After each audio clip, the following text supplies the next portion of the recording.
Good evening दोस्तों। तो मकर संक्रांति की आप सबको हार्दिक शुभकामनाएं। आज हम लोग मैथ के कुछ प्रश्न हल करेंगे।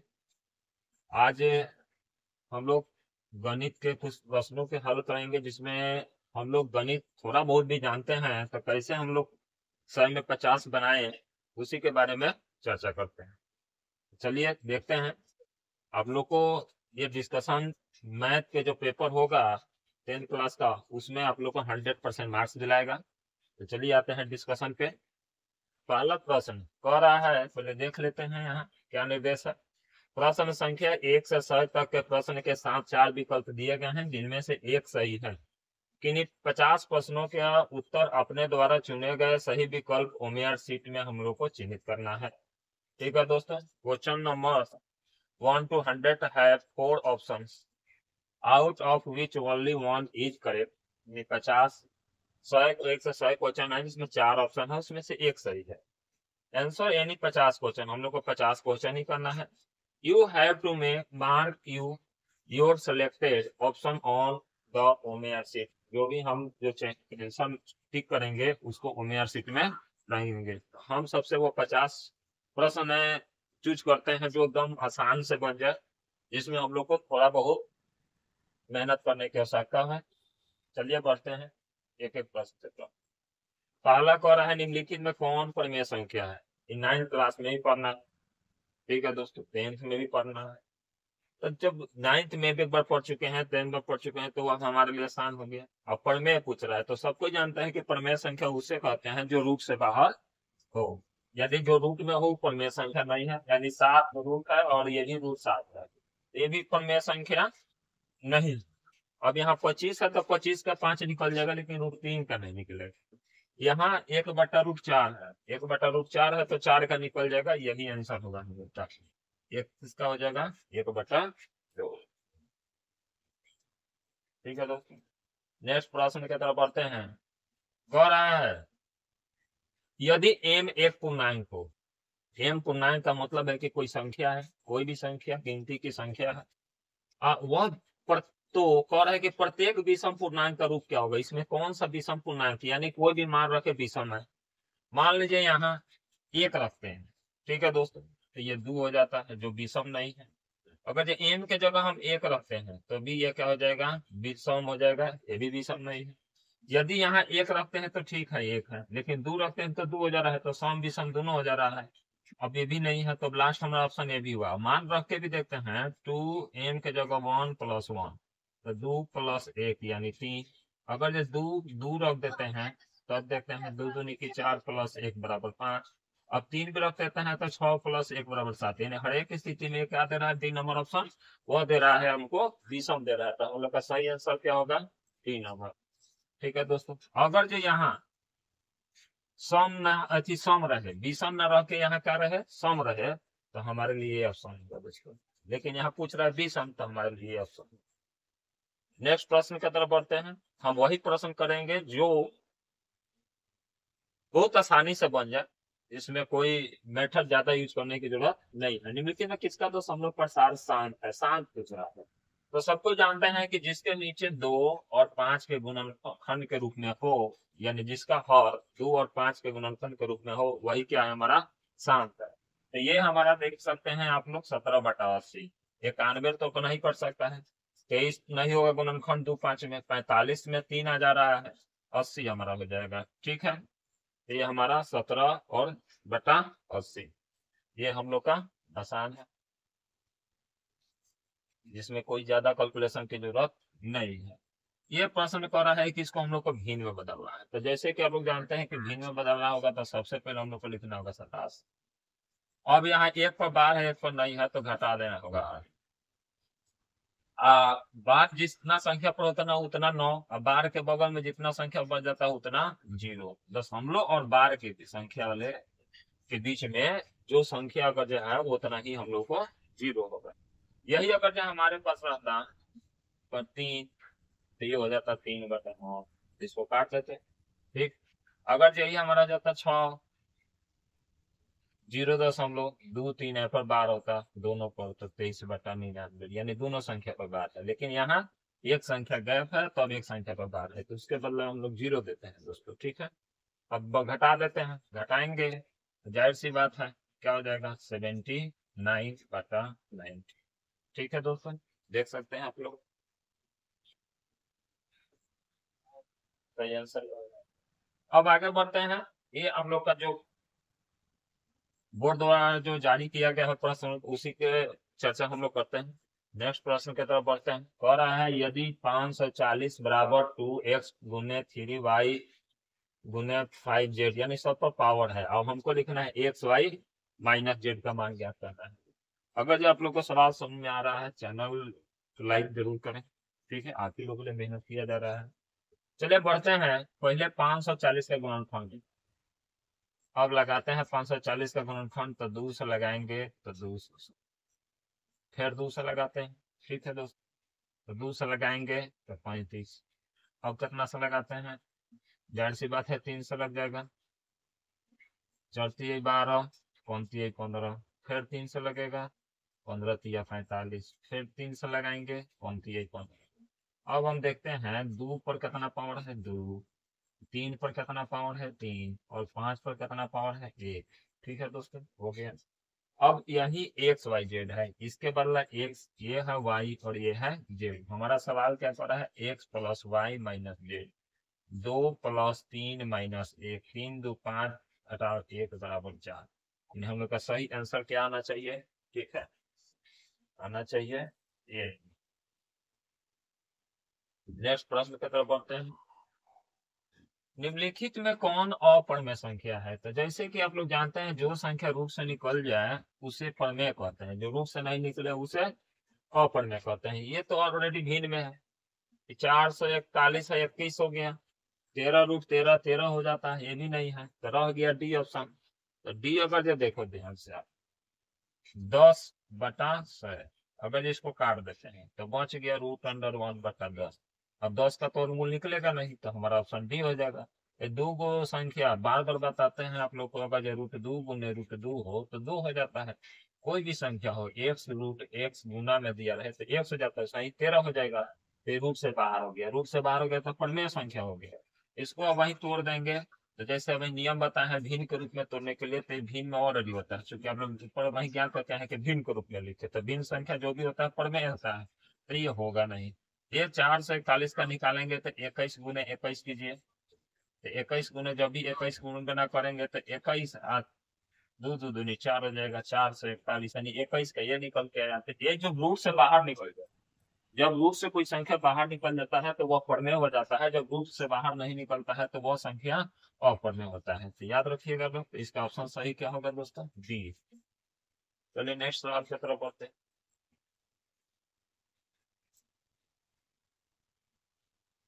कह रहा है कि यदि m और n दो अभाज्य संख्या है, आप लोग भी सोचिए कि एक आपका अभाज्य संख्या क्या है, 5, और एक है 7, दोनों का अगर जब मौसा निकालेंगे तो 1 होगा, मौसा निकालेंगे तो क्या होगा, 1 होगा। दो अभाज्य संख्याओं का मौसा हमेशा एक ही होगा। लेकिन यही सवाल कहते हैं कि एम एन संख्या है और उसका लौसा क्या होगा, तो लौसा दोनों का गुणनफल है। यहाँ एक और सवाल है जिसका ऑप्शन नीचे दिया गया है, तो चलिए उसका अंग्रेजी देख लेते हैं।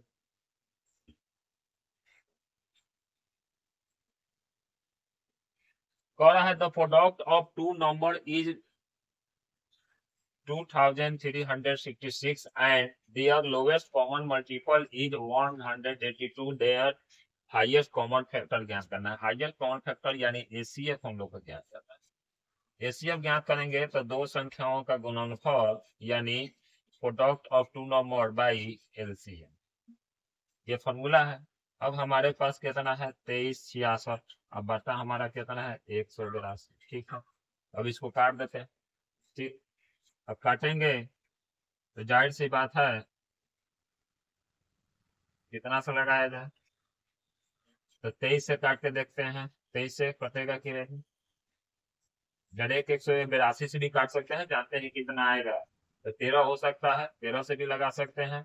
तो देखिए 13 से गुना करके, 3×2 = 6, 8×2 = 24, और यहाँ हो गया 3, 3×2 = 6, 8×3 = 24, 8×8 = 54 हो गया, कम छोड़ देंगे, 2 एकम 2, 8 1 हो गया, 6 6 8 5 13, 1 1 2, यानी आ जा रहा है कितना बार में, 13 बार में। ऑप्शन 13 था, 13 बार में लगा दिए, आंसर आ गया। 8 का सही जवाब ए नंबर। 9 नंबर क्वेश्चन कह रहा है, ध्यान से देखिए कि निम्नलिखित में किसका दशमलव प्रसार शांत है। आसान पूछ रहा है, किसका दशमलव प्रसार अशांत है। तो अभी बताए हैं कि जिसका हर का गुणनखंड यदि 2 और 5 के रूप में ही खाली टूटे वह शांत होता है, और जिसका हर का गुणन 2 5 के रूप में ना टूटे कोई और आ जाए तो उसे क्या कहते हैं, अशांत कहते हैं। तब देखा जाए, ये 2 5 में टूटेगा शांत, ये भी 2 5 में टूटेगा तो शांत, नहीं हो तो तोड़ के देखिए, 2 गुने 2 गुने 2 गुने 5, यानी 2 पर 3 गुने 5। इसका भी तोड़ेंगे, 160 का हर का खाली तोड़ते हैं, तो 2 गुने 2 गुने 2 गुने 2 गुने 2 दूनी 4 दूनी 8 दूनी 16, 16 दूना 32 बचे 160। ये भी 2 और 5 में टूटा। अब यहाँ है 441, 13 का 441, 21 गुने 21, यानी 3 गुने 3 और 7 गुने 7, ऐसा टूटेगा। तो इसके हर जो है, इसका हर है वह 2 और 5 के रूप में नहीं है, 2 और 5 के रूप में नहीं है, और 2 और 5 के रूप में यदि नहीं है तो ये हो गया शांत, यानी हम लोग का सही आंसर आया डी। नेक्स्ट प्रश्न की तरफ बढ़ते हैं। पहले ही ग्रीन लगा दिया गया है क्वेश्चन में कि वो सब प्रश्न हल करेंगे जो थोड़ा बहुत जो बेसिक जानकारी है उससे हम लोग सवाल सॉल्व कैसे कर सकते हैं। 50 अभी तक 10 तक में हम कोई नहीं छोड़े। देखते हैं आगे, कह रहा है कि यदि P बराबर हमारे पास A गुने B गुने, क्या पूछ रहा है, भाग संख्या लघुत्तम पूछ रहा है, B गुने B, तोड़ देते हैं। Q बराबर A गुने A गुने A गुने A गुने B, यही है। तो पी क्यू घनात्मक पूर्णांक है तो ए भी अभाज्य संख्या है, तो पी क्यू का लघुत्तम समवर्तक, जब भी एलसीएम की बात है, जब भी एलसीएम यानी लघुत्तम समवर्तक की बात कहे तो जो हाईएस्ट होता है पावर वही लेते हैं, यानी ए पर पावर 4 है तो यही हमारा होगा, दूसरा ए पर बी पर पावर 3 है तो बी पर पावर 3 होगा। क्योंकि एलसीएम में जो मैच करता है वो भी लिखाता है, जो नहीं मैच करता है वो भी लिखाता है। यानी 1 2 3 कोटि हो गया, 1 2 4 तो समझ सकते हैं। जब भी पूछे एलसीएम तो हम लोग क्या जवाब देंगे, जब भी एलसीएम पूछे तो हम लोग का आंसर क्या होना चाहिए, जो सबसे ज्यादा पावर होता है वो होना चाहिए। और जब भी अगर ये एचसीएफ पूछता है तो एचसीएफ में क्या पढ़े हैं कि जो मैच करता है वही होता है, तो ये भी होता है, इसके अनुसार हमारे क्या होता है, एचसीएफ ए भी होता है, एचसीएफ ए भी होता है, और एलसीएम क्या होगा, सी होगा हम लोग का। ठीक है दोस्तों, याद रखिए। नेक्स्ट प्रश्न की तरफ बढ़ते हैं।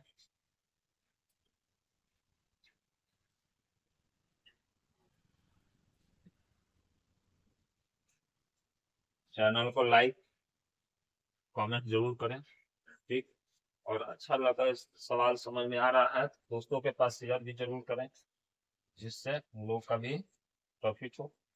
ज्यादा से ज्यादा शेयर करिए। फरा निम्नलिखित में कौन सा युग में 100 अभाज्य है, बोलिए 100 अभाज्य पूछ रहा है, ठीक। 15 क्या 1545 है कि 21 105 है कि 1484 है कि 916 है, बस आप लोग का जवाब देना है।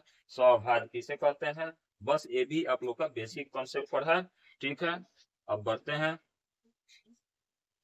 क्या होगा, तो जिसका एसीएफ 1 हो जाए, जिसका एसीएफ 1 हो जाए उसे 100 अभाज्य कहेंगे। तो 45 से 15 का एसीएफ निकालेंगे तो 15 होगा, 9 और 16 का निकालेंगे तो इसका 1 होगा, तो यही आंसर हो गया। 1484 का निकालेंगे तो 14 ही होगा, और 21 का निकालेंगे तो 105 का तो 105 121 ही होगा। तो जिसका 100 अभाज्य का मतलब होता है कि जिसका एसीएफ 1 आ जाए, तो 9 में 16 से भाग देकर अगर एसीएफ ज्ञात करते हैं तो 1 आएगा, इसका 15 आएगा, इसका 21 आएगा, इसका 14 आएगा, तो जो 1 होगा वही होगा आंसर इस 100 अभाज्य। नेक्स्ट प्रश्न की तरफ बढ़ते हैं। कह रहा है कि यह संख्या है, इसको पी बाई क्यू के रूप में लिखना है। तो पी बाई क्यू के रूप में है तो लिख जान ही रहे हैं कि कोई संख्या है 0 3 1 2 5। भिन्न में लिखेंगे तो 31 25 बाटा दशमलव के संख्या 1 2 2 4। जो वो संख्या होता है दशमलव के बाद 0 बढ़ता है, ये सबको पता है आप लोग को। अब हम काटेंगे, अब काट के जो मिनिमम हमारा आएगा वही देना है। ठीक है दोस्तों।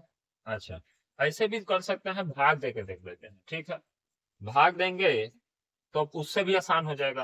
तो यहाँ 16 है, 8 5 40 है, आंसर सही होगा बी।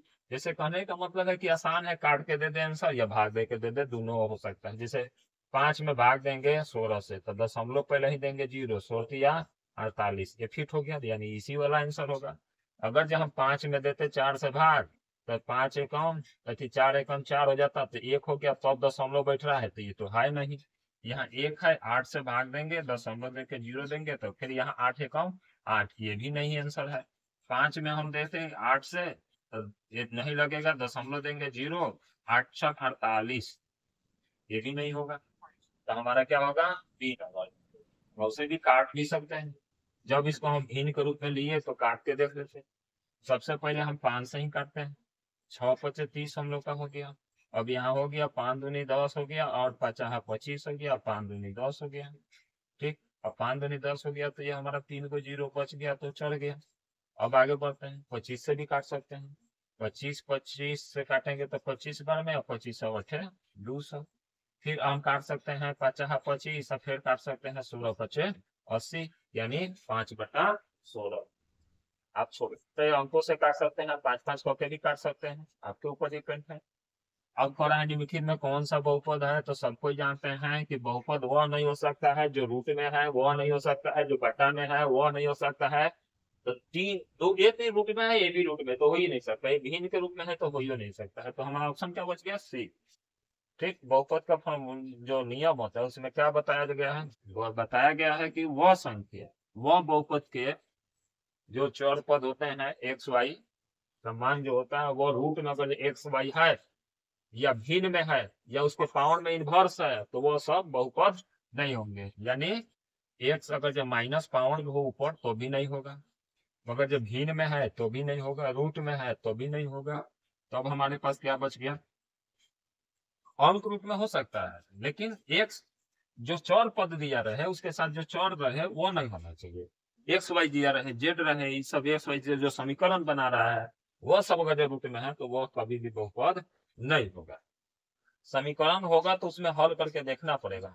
ठीक है दोस्तों, तो ये हमारा जो और बढ़ते हैं। ठीक, आसान तो इसे हमारे पास 14 भी है। समझ सकते हैं कि यहाँ एक्स पर 3 है, ये देखिए एक्स पर क्या है 3, यहाँ ये 2 पावर चढ़ा देंगे तो एक्स स्क्वायर, और गुना में रहता है तो पावर जुटता है तो एक्स पर कितना हो गया 5, यानी बी का हो गया आंसर। यानी हम लोग 14 भी कर लेते हैं, इसका भी आसान। याद रखिएगा, गुना में पावर बढ़ता है, भाग में पावर घटता है, इसका बी। अब ये भी आसान है, जो भी प्रश्न आसान है वही हम लोग हल करेंगे। ठीक है, 15 में आए हम लोग, अब 15 तक में कोई डाउट नहीं है। ठीक, अब बढ़ते हैं 2x² माइनस 6 बराबर 0। 2x² 6 प्लस हो जाएगा 3 दूनी 6, x² बराबर 3, यानी x बराबर हमारे पास क्या आ जाएगा 3। अब डबल आएगा, यही √3 जो है वो प्लस में आएगा, वो माइनस में, तो ये डबल में लिखा था, एक प्लस में एक और माइनस में। तो हमारे पास क्या ऑप्शन है, इसमें दोनों माइनस नहीं हो सकता है, दोनों प्लस नहीं हो सकता, एक प्लस और एक माइनस, ये नंबर हो सकता है। यानी 15 का सही जवाब ए। कर रहा है the polynomial the polyno the polynomial p x बराबर 2x² माइनस 8x, यानी 8x minus 12, then the value of P2 is. यानी कहने का मतलब है बहुपद पी एक्स बराबर 2x² माइनस 8x माइनस 12, तो P2 का मान क्या होगा। यानी पी एक्स बराबर हमारा क्या है 2x² माइनस 8x माइनस 12 है। अब यहाँ हम क्या कर देंगे P2 कर देंगे, तो क्या हो जाएगा, जहां जहां x है वहां वहां हम 2। अब देख लीजिए 2 दूनी 4, 4 दूनी 8, अब ये हो गया 8 दूनी 16, ये हो गया 12, 12 8 दोनों प्लस में है तो 20। अब 20 में से 16 घटाएंगे, हमारे पास क्या निकल गया? 4। 4 हो गया। अच्छा, मिस्टेक से।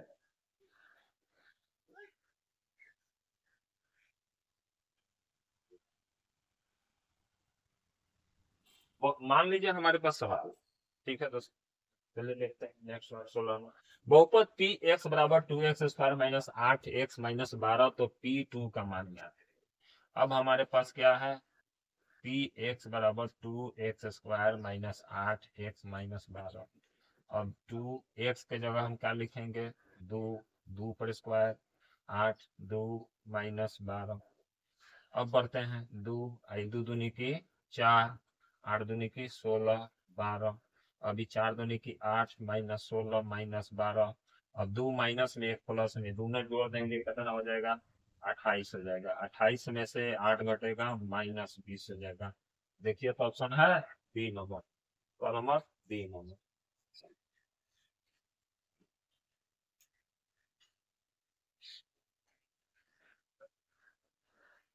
चलिए नेक्स्ट बढ़ते हैं इसी तरह।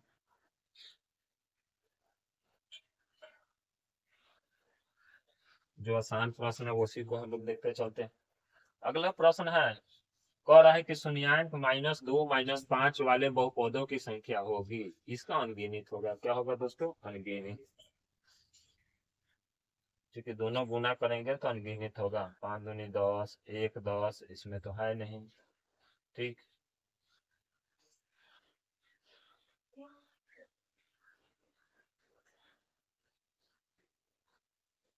यदि बहुपद पी एक्स बराबर 5x² माइनस 7x-12 के शून्याङ्क अल्फा बीटा हो तो हमारे पास बहुपद ये है।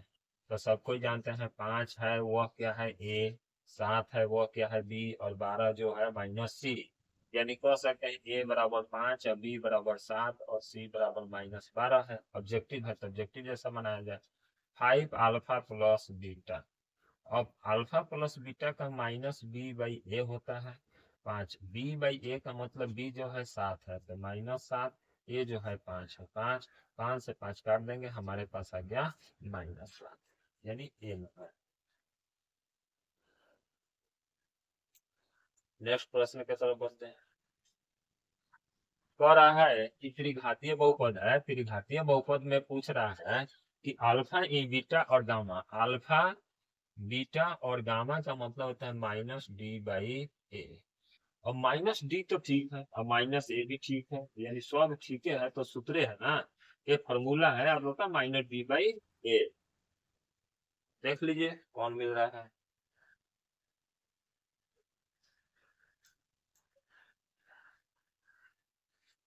अगला प्रश्न कर रहा है कि समानांतर है, रेखा क्या है? समानांतर है। तो समानांतर रेखा मान लीजिए कि हमारे पास कोई रेखा है a1x प्लस b1y और प्लस c बराबर 0, इस समीकरण में। हमारे पास दूसरा रेखा है a2x plus b2y plus c, ये भी 1 है तो ये 2 है बराबर 0, समीकरण 2। तो जब भी रेखा समानांतर होगा, एक दूसरे के समानांतर, एक दूसरे का समानांतर होगा, यानी कोई हल नहीं होगा। क्या होगा? कोई हल नहीं होगा। तो कोई हल कब नहीं होगा? तो जब a1 बाटा a2 इक्वल टू b1 बाटा a2 इक्वल टू c1 बाटा c2 हो, तो अनगिनत हल होता है। जब ये फॉर्मूला बैठे तो अनगिनत हल होता है। क्या होता है दोस्तों? अनगिनत हल होता है। लेकिन हमारा कह रहा है कि समानांतर है, तो समानांतर में क्या होता है कि ये दोनों बराबर होगा, बाकी बराबर नहीं होगा, ये दोनों हमारा बराबर। अब हमारे पास सवाल जो है वह क्या है? देखिए सवाल, तो बताइए।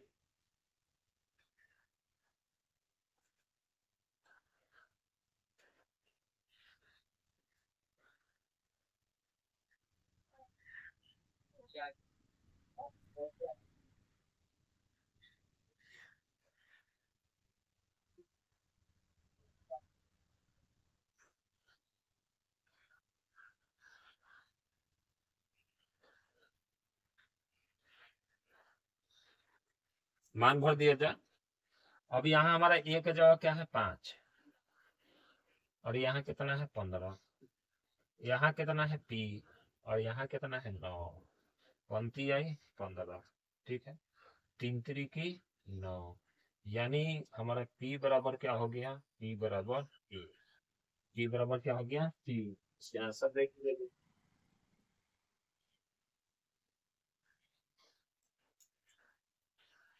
अब ये क्या कर रहा है कि यदि दो चरों में दो रैखिक समीकरण के अलेख प्रतिच्छेदित करता है, अगर जो एक रेखा दूसरे रेखा को काट दे तो सिर्फ एक हल, क्या होगा, सिर्फ एक हल, तो एक हल। यदि कोई हल नहीं होगा तो समानांतर रेखा होगा, अनंत हल होंगे तो एक ही रेखा पर दोनों रेखा होगा, एक रेखा पर दोनों रेखा हो तो उसे क्या कहेंगे, अनंत हल। क्रॉस करे तो सिर्फ एक हल, समानांतर हो तो कोई हल नहीं, आज एक रेखा पर दूसरा रेखा हो तो अनंत हल। तो यहाँ हमारा पूछ रहा है कि प्रतिच्छेदी कर रहा है, यानी सिर्फ एक हल।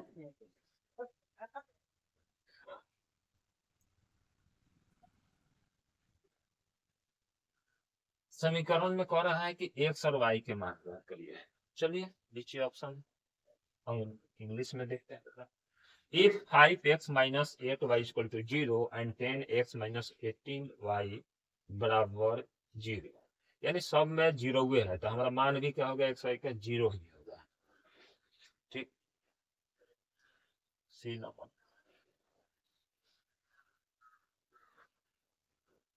नेक्स्ट सवाल की तरफ बढ़ते हैं। कह रहा है यदि समीकरण a x square plus b x plus c बराबर 0, तो हमारे पास ए इक्वल टू 0 नहीं होना चाहिए और मूल समान हो तो सी का मान ज्ञात करना है। तो मूल समान का मतलब बी स्क्वायर बराबर 4ac होता है। जब भी मूल समान कहे तो बी स्क्वायर माइनस 4ac होता है। अब बी के जगह हमारे बी है तो बी ए रहेगा, 4 तो 4 है, ए के जगह ए है और सी है। ये कब फॉर्मूला होता है, जब हमारे पास फॉर्मूला सूत्र हो, बहुपद हो, ये जब हमारे पास समीकरण, ये जब समीकरण होता है और मूल समान होता है तो बी स्क्वायर माइनस 4ac कहिए या बी स्क्वायर माइनस 4ac बराबर 0 कहो या बी स्क्वायर बराबर 4ac कहो। अब हमें सी के मान पूछ रहा है तो सी इधर रहने देंगे तो बी स्क्वायर जो गुना में है वो बट्टा नहीं जाएगा। अब ऐसा कोई है, b square 4a, b square 4a, b number.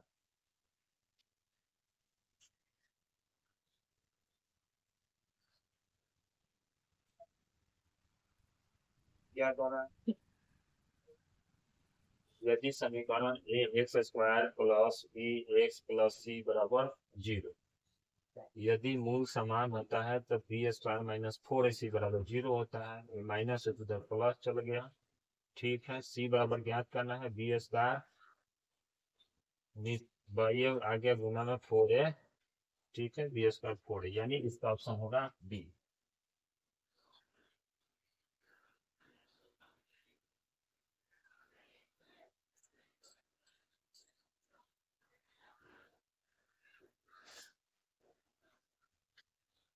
थोड़ा हल करना है लेकिन ये भी आसान है।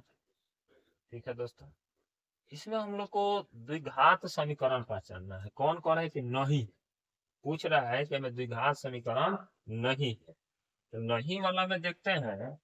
यहाँ तोड़ेंगे एक्स स्क्वायर है तो यहाँ एक्स स्क्वायर हो जाएगा, यहाँ तोड़ेंगे तो 3x स्क्वायर हो जाएगा, ये घटको करेगा तो है, यहाँ माइनस में यहाँ प्लस में, इधर इधर जाएगा तो प्लस एक्स स्क्वायर, माइनस है तो प्लस एक्स स्क्वायर बच गया, ये भी है। अब इधर देखते हैं, इसको तोड़ेंगे तो 2x स्क्वायर हो जाएगा और यहाँ भी 2x स्क्वायर ये आएगा, कट जाएगा तो ये सी नंबर हम लोग का द्विघात समीकरण नहीं है, इसका सी बची क्या, सी।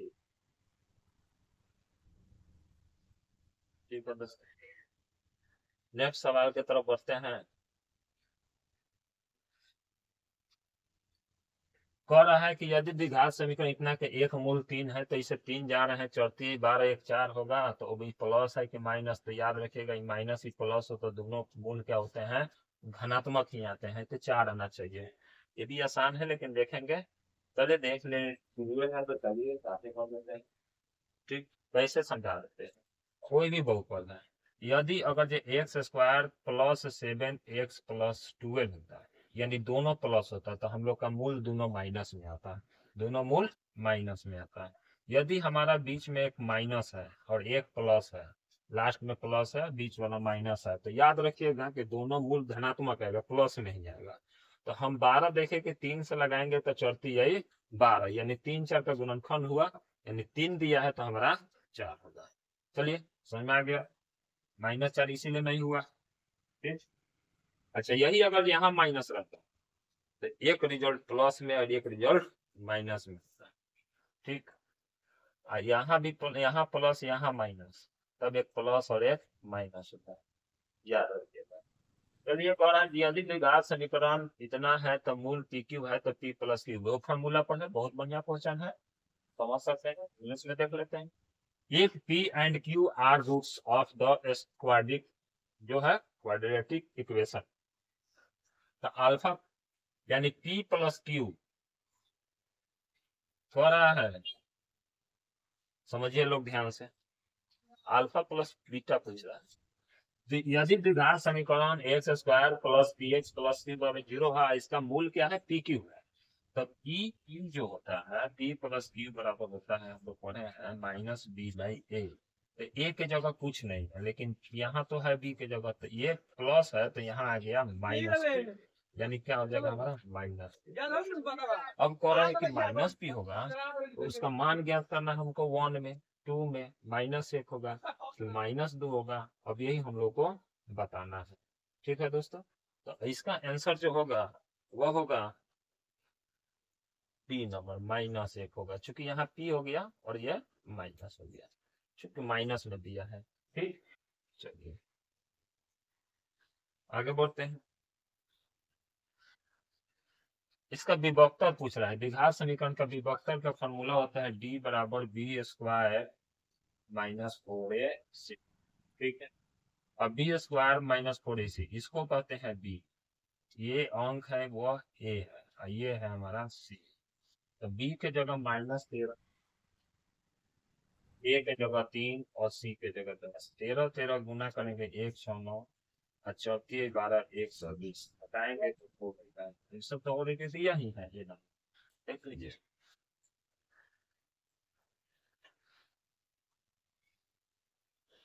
हमेशा याद रखिएगा चिन्ह के साथ लिखाएगा, जो भी एक्स का कांस्टेंट होगा, कोफिशिएंट होगा, एक्स का कोफिशिएंट -13, एक्स का कोफिशिएंट 3, यानी गुणांक जो होगा, एक्स का गुणांक कितना है, -13 है, ये अचर पद है और ये आपका एक्स स्क्वायर का गुणांक है। तो जो चिन्ह के साथ होता है वही लिखाता है।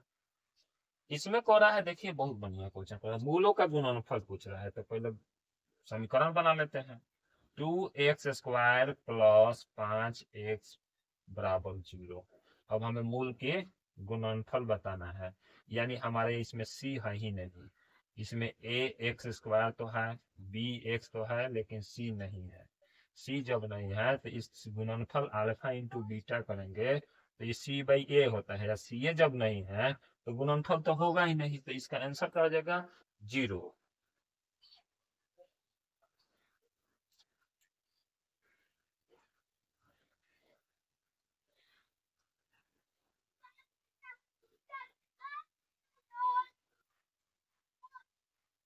अगला क्वेश्चन क्या कर रहा है, देखिए ध्यान से, आप लोग ये भी आंसर अगर जान रहे होंगे तो कमेंट कर सकते हैं।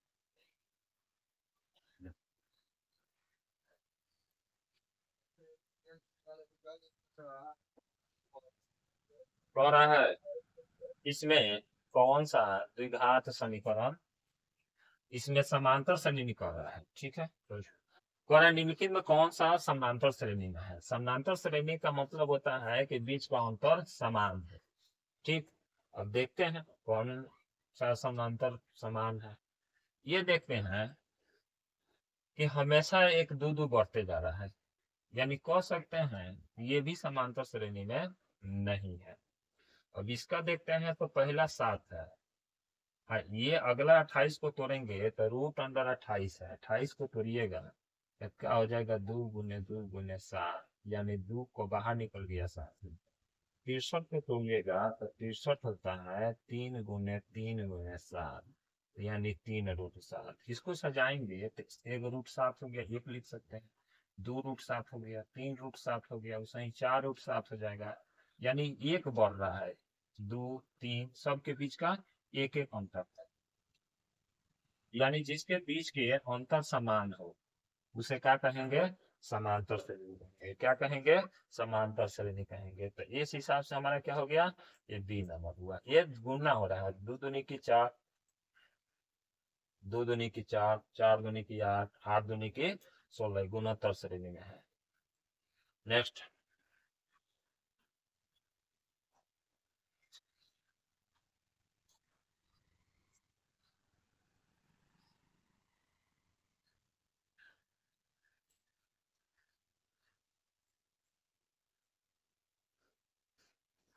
जब भी ऐसा प्रश्न है कि समांतर श्रेणी का कौन सा पद जीरो है, यानी कौन सा पद जीरो है, यानी nवां पद ज्ञात करना है, तो जब भी nवां पद ज्ञात करने के लिए है तो जो सबसे पहला पद है उसमें से घटा देंगे, या नजदीक है तो उसको हम लोग लिख सकते हैं। कितना का अंतर है देखिए, 12, 10, 8, इसके बाद 6 आएगा, इसके बाद 4 आएगा, उसके बाद 2 आएगा, उसके बाद 0 आएगा। गिन सकते हैं, 1, 2, 3, 4, 5, 6, 7, सतवा पद ये ना।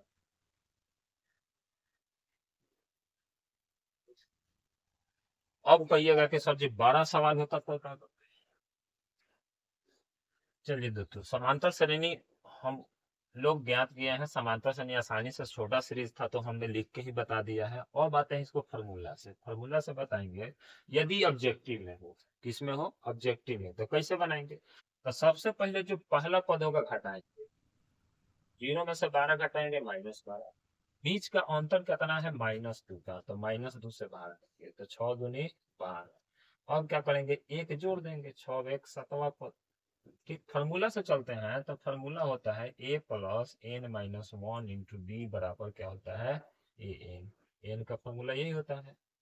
चलिए, अब एन हमारा 0 है, ए हमारा 12 है, एन -1 और डी हमारा -2 है। अब एन -1 और -2 गुना में है। चलिए अब नेक्स्ट सवाल की तरफ बढ़ते हैं। कह रहा है कि समांतर श्रेणी -5 -1 3 7 का समांतर क्या होगा? अगर जब माइनस घटा लेना है तो लास्ट वाला पद घटा दीजिए, 7 घटाओ 3 बराबर 4। कितना का अंतर है? 4। आंसर ठीक है।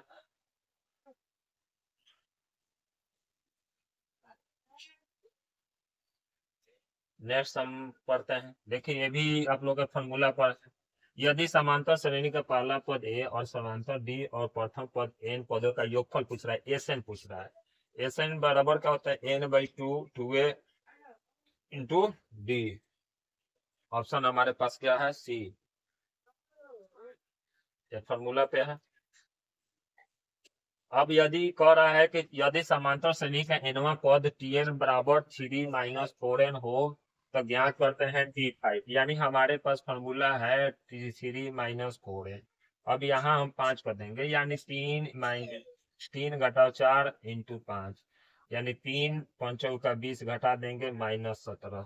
कुछ ऐसा आंसर है ये नंबर। नेक्स्ट प्रश्न की तरफ बढ़ते हैं। कह रहा है कि यदि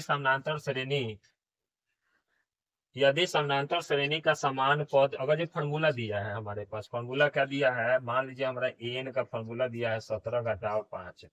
समांतर पूछ रहा है तो a1 घटाएंगे, a1 ज्ञात करेंगे तो 17 घटाओ 5 इंटू 1, यानी 17 घटाओ 5 बराबर हमारे पास 17 में से 5 घटाएंगे 12 हो जाएगा।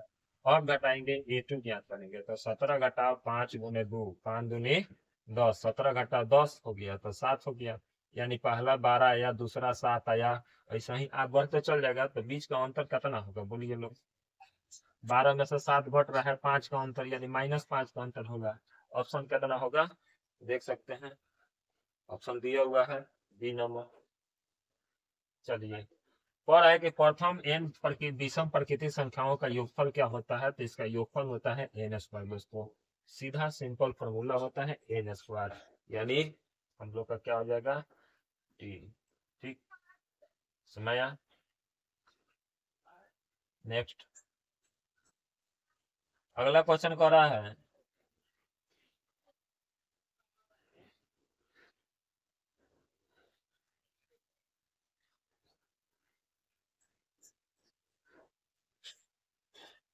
कह रहा है कि यदि 18 x y - 3 समांतर श्रेणी में है तो x प्लस y ज्ञात करें।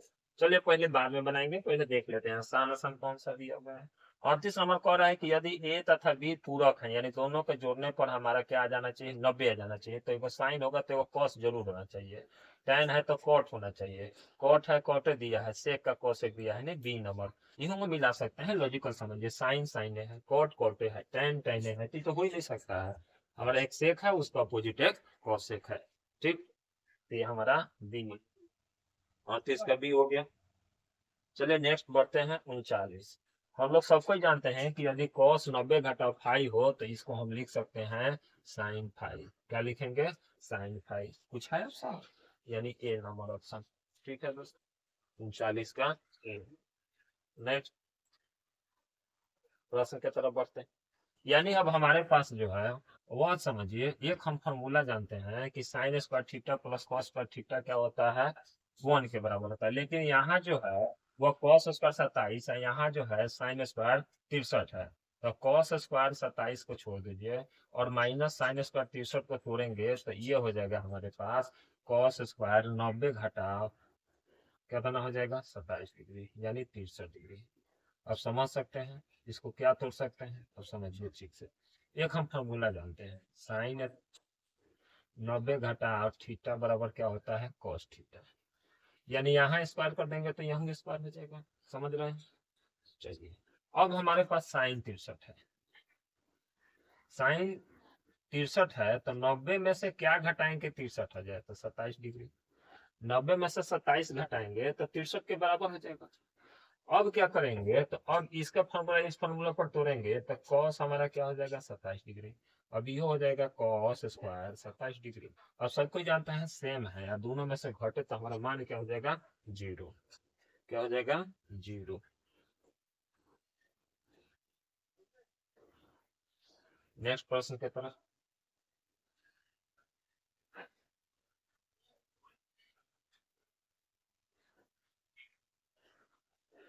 साइन 2 थीटा बराबर 2 साइन थीटा। हमारे पास सवाल है साइन 2 थीटा बराबर 2 साइन थीटा। अब कह रहा है कि कौन जब थीटा बराबर सत्य कौन होगा। तो अब हमको बताइए, अगर जो हम यहाँ साइन, प्रश्न से चलते साइन 30 लेते हैं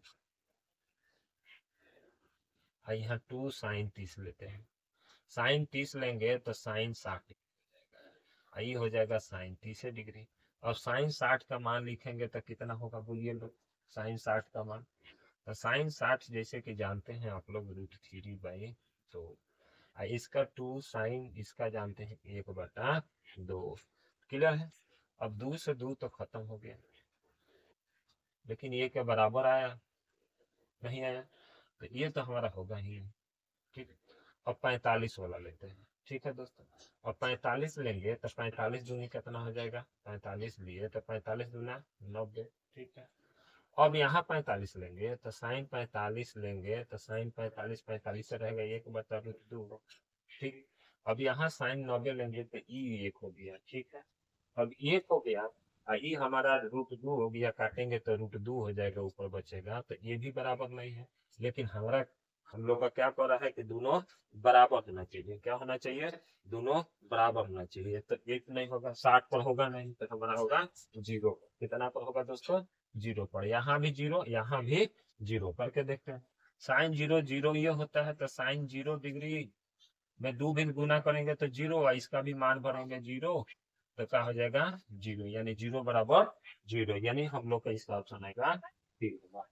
क्या ऑप्शन आएगा दोस्तों, 3 नंबर। ठीक,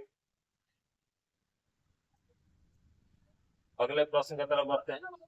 अगर जो कह रहा है साइन थीटा 4/5 और tan थीटा भी क्या होता है, tan थीटा। अब समझिए बात, साइन थीटा बराबर P/H और tan थीटा बराबर P/B, यानी ऊपर का दोनों टर्म सेम। अब ऊपर 4 है तो इसमें कौन को ऊपर 4 है, यहाँ भी 4 है, यहाँ भी 4 है, तो 4/5 तो सेम होगा नहीं, तो हमारा सी होगा। सेम होगा, कभी नहीं होगा, समझ सकते हैं। ये होगा 4/3 होगा, 4/5 थोड़ी होगा, और सब में नीचे है तो होगा नहीं। तो हमारे पास क्या हो गया, 4/3। चलिए ऐसे नहीं जानते हैं, दूसरे लॉजिक देखा जाए। यदि आपको पता है कि साइन थीटा बराबर 4/5, यानी पाइथागोरस पढ़ने में 4 5 दिया है तो 3 नहीं दिया है, और 4 के जगह पी है और 5 के जगह एच है तो बी नहीं हमारा है, तो बी भी मिल गया।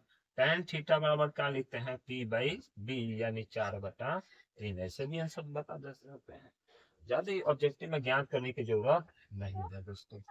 चलिए नेक्स्ट प्रश्न की तरफ बढ़ते हैं।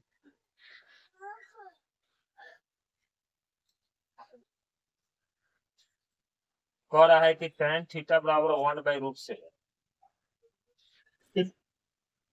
तो हमको इससे कुछ फर्क नहीं पड़ता है, हम बस जानते हैं ना कि sec square theta minus tan square theta बराबर 1 होता है। ये हम लोग को बुझावन बुझाने के लिए, आप लोग को कंफ्यूजन के लिए दे दिया है कि आप इसी में जुड़ा के आ रख जाइए। ठीक है दोस्तों, चलिए आगे बढ़ते हैं प्रश्न के बाद।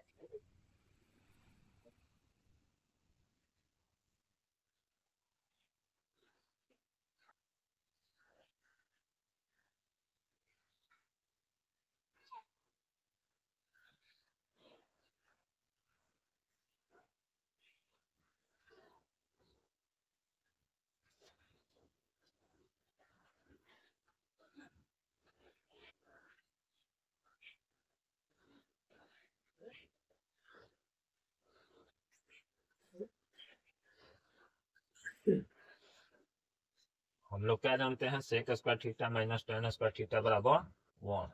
ये ऑप्शन से क्लियर है, ज्यादा मान ज्ञात करने की जरूरत नहीं। बीच में जो भी दे उससे क्या फर्क पड़ता है, बस हम लोग को जानना है तो जानना है। ठीक, जो फॉर्मूला होता है वो है। अच्छा, क्या क्या होता है बता भी देते हैं। साइन स्क्वायर, वही लिखे थे theta plus cos square theta बराबर 1। एक और लिखे हैं, ये है sec square theta minus tan square theta बराबर 1 होता है। Cosec square theta minus cot square theta बराबर 1 होता है। Sine theta into cosec theta बराबर 1 होता है। Cos theta into sec theta बराबर 1 होता है। और देखिए tan theta into cot theta बराबर 1 होता है। इतना बराबर 1 होता है। इसी में से मेरा एक फॉर्मूला कर दिया था, ये क्या है, मान नहीं है उससे कोई फर्क नहीं है। चलिए अगले क्वेश्चन की तरफ बढ़ते हैं।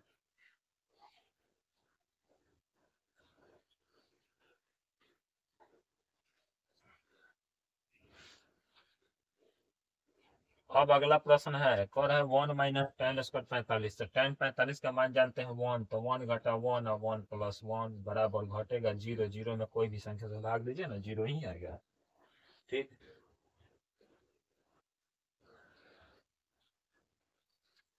44 के ए।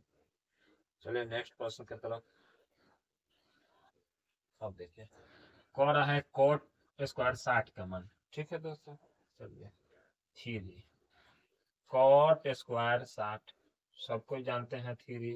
त्रिकोणमितीय अनुपात में पढ़े हैं कि tan 30 डिग्री बराबर होता है 1/2, ये होता है कॉट थीटा के बराबर। अभी हमारे पास कॉट कितना के बराबर होता है, तो 60 के बराबर होता है। ये 30 का तो वो 60 का, तब ये कॉट स्क्वायर 60 का मान भर देते हैं, और 60 का मान भरेंगे तो 1/3 का हो गया। अब ये 3 गुने क्या हो जाएगा, रूट खत्म हो जाएगा, 2 से रूट खत्म, ये बच गया एक। आंसर क्या होगा देखिए, तो 45 का आंसर डी। अगले प्रश्न की तरफ बढ़ते हैं।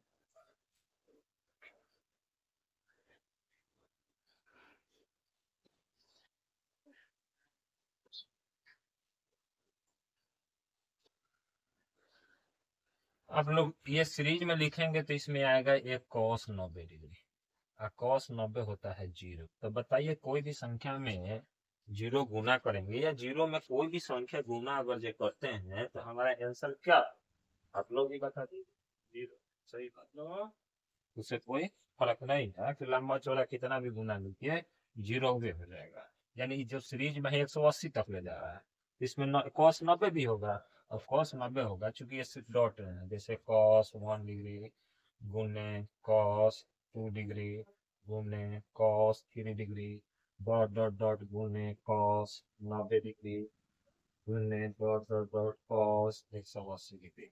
इसका माने होता है जीरो। तो बताइए सब पूरा जीरो हो गया। ठीक,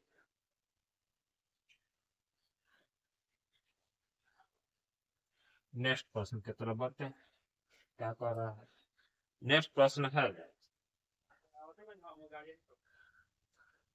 टू कॉमन काट दीजिए, 1 माइनस कॉसेक स्क्वायर ए में दो दोनों है क्लियर। यहाँ तक कोई दिक्कत नहीं।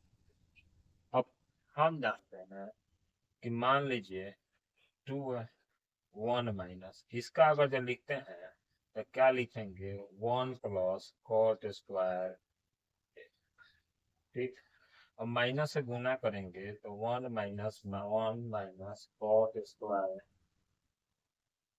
1 माइनस प्लस कॉस बच गया -2 तो माइनस कॉट स्क्वायर है। कुछ ऐसा आंसर है डी नंबर, डी मार देंगे।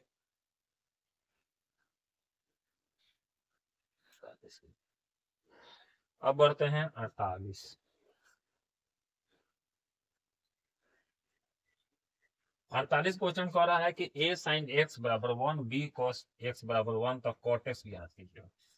cot x बराबर हम लिखेंगे cos x बटा, अब समझिए a sin x बराबर 1 है तो साइन x बराबर 1 बटे ए हो जाएगा। उसी प्रकार cos x बराबर 1 बटे b हो जाएगा। तो 1 बटे b और 1 बटे ए, ए ऊपर से हो जाएगा b नीचे आ जाएगा, a बाई b यानी b हमारा ऑप्शन तो हो जाएगा 48 का।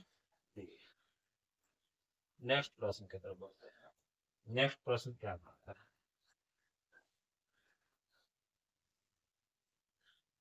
नेक्स्ट प्रश्न है कि साइन स्क्वायर थीटा और प्लस कॉस स्क्वायर थीटा सबको जानते हैं कि दोनों इतना मान बराबर हो जाता है 1, 1 में से 1 घटाइएगा 0। बात क्लियर। ये नंबर 49 का ये 49 का ये। अब 50 50 देखते हैं। 50 कह रहा है कि यहाँ माइनस टेन है, माइनस टेन स्क्वायर है प्लस ये जरा बदलेगा तो बदलेगा तो क्या हो जाएगा आपका कॉस स्क्वायर ए हो जाएगा, क्योंकि 1 माइनस साइन स्क्वायर ए बराबर होता है कॉस स्क्वायर ए। लिख दिए। अब 1 कॉस स्क्वायर ए बराबर हो जाएगा हमारा सेक स्क्वायर ए। तब लिख देंगे माइनस टेन स्क्वायर ए प्लस सेक स्क्वायर। अब सेक स्क्वायर को इधर बदल दीजिए या टेन को इधर। इतना फॉर्मूला अभी लिखा है कि वो है क्या होता है वो, कितना हो गया 50 का 20। ठीक, 50 तक ले आप लोग को जितना था क्लियर हो गया। अब इसमें जो छोड़े हैं हम 50 तक ले वो भी एक बार देख लेते हैं तब आगे बढ़ते हैं काम से। कौन कौन छूटा हम लोग का प्रश्न। अब देखिए 50 सवाल टोटल किया भाई तक, 50 में छूटा कौन कौन है देख लीजिए। सब हो गया, ये भी हो गया, ये भी बन गया, ये एगो छूटा है। ठीक, चलिए ये भी देख लेते हैं। कह रहा है कि समांतर श्रेणी में 18 एक्स वाई माइनस 3 तो अगला पद घटा पिछला पद बराबर वाई घटा एक्स। ठीक है, समय। अब क्या चलेंगे, फिर अगला लेके चलेंगे। अब -3 घटा माइनस सब बराबर होता है समांतर का नियम। अब यदि ये दोनों लेके चले तो x माइनस 18 बराबर वाई माइनस एक्स। अभी x इधर आएगा और y भी इधर आएगा तो हमारे पास x plus x minus y बराबर 18, ये इधर चला गया और ये दोनों इधर आ गया। ठीक, अब 2x माइनस वाई बराबर 18 ये हो गया हम लोग का समीकरण हुआ। अब ये दोनों लेके चलते हैं। ठीक, यहाँ दोस्तों सबसे बेस्ट जब ये सब बराबर है तो ये दोनों लेके चल देते हैं एक के बराबर नाम। एक्स माइनस 18 बराबर -3 माइनस 1। अब x माइनस है तो इधर आके y हो गया, ये माइनस है उधर जाके प्लस 18 हो गया, -3। बताइए 18 में से 3 जगह 15, एक ही बार में तो जरूरी नहीं। हमेशा याद रखिएगा, अगला पद घटा पिछला पद, अगला घटा पिछला, अगला घटा पिछला, सब बराबर होता है, यानी 15, 37 का 15, यानी होगा। ये भी सही है, समझ में आ रहा होगा आप लोग का। इधर और कौन छूटा है?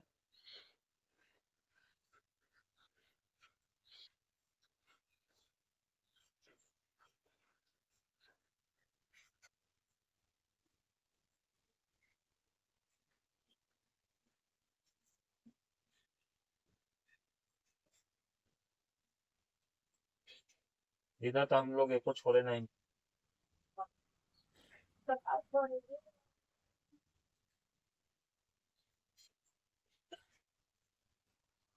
ये रहा हम लोग का 50 में 50 डिस्कस। अब बढ़ते हैं हम लोग 51 से डिस्कशन। 51 से और आसान आसान है। ठीक है दोस्तों, जो भी था इधर